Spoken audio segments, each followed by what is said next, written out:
بسم الله الرحمن الرحيم يا أيها المزمل قم الليل إلا قليلا نصفه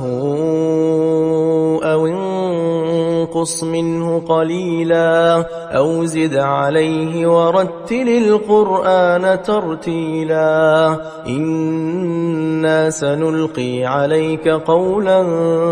ثقيلا إن ناشئة الليل هي أشد وطئا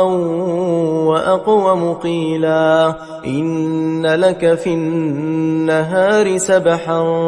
طويلا واذكر اسم ربك وتبتل إليه تبتيلا رب المشرق والمغرب لا إله إلا هو فاتخذه وكيلا واصبر على ما يقولون واهجرهم هجرا جميلا وذرني والمكذبين أولي النعمة ومهلهم قليلا إن لدينا أنكالا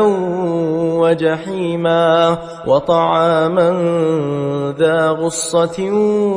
وعذابا أليما يوم ترجف الأرض والجبال وكانت الجبال كثيبا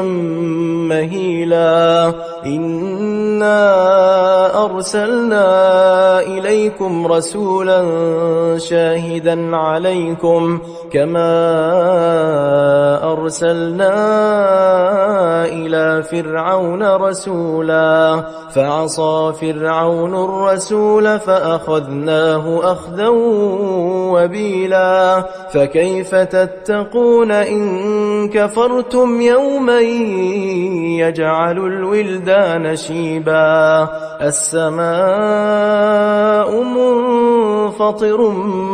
به كان وعده مفعولا إن هذه تذكرة فمن شاء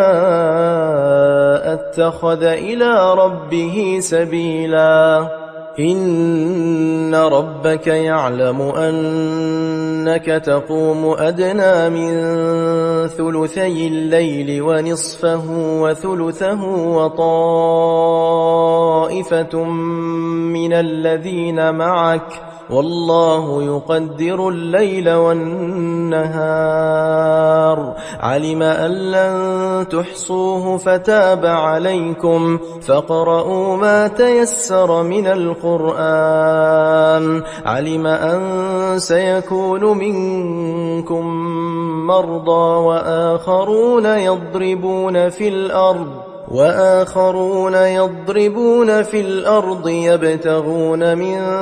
فضل الله وآخرون يقاتلون في سبيل الله فاقرؤوا ما تيسر منه وأقيموا الصلاة وآتوا الزكاة وأقرضوا الله قرضا حسنا وما تقدموا لأنفسكم من خير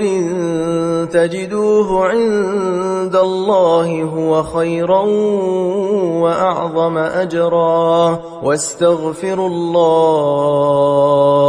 إن الله غفور رحيم.